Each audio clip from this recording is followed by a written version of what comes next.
All right, so this is just a quick video to show you how you can set the video resolution of your camera without having to go into the back end. You might do this if you don't intend to hook your camera up to a network. You're only going to use, say, the HDMI out or the SDI out. You're going to use the remote control to control it.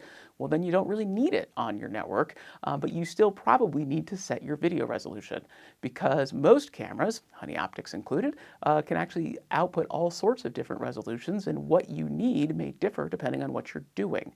So let me show you the little secret way, though it's not much of a secret, how you can actually set the output resolution of your camera without even messing with a website or the back end or anything like that. All right, so the secret to making this work is to actually turn your camera upside down to start.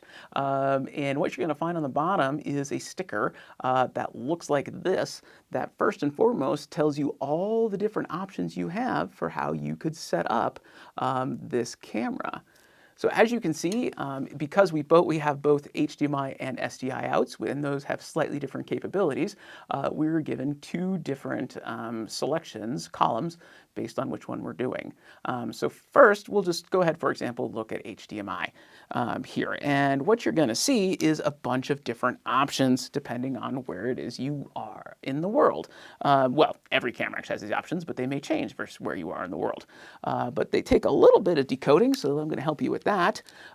First, we have all these 1080p options.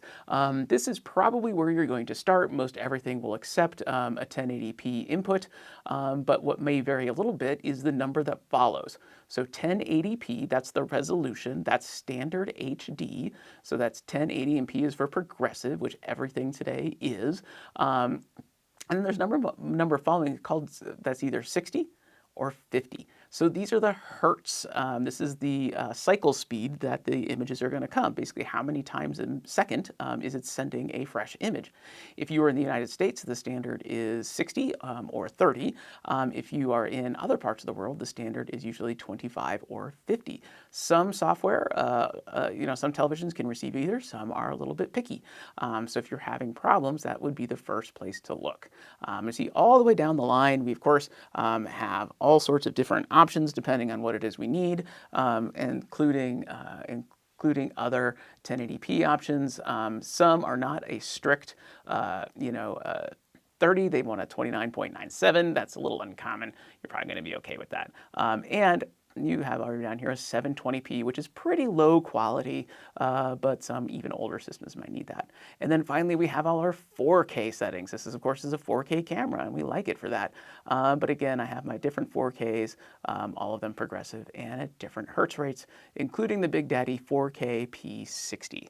Now, you'll see that the SDI column is actually a little bit different. This camera has SDI 3G, which only goes up to 1080, doesn't actually export on 4K, so you want 4K, you stick with the HDMI.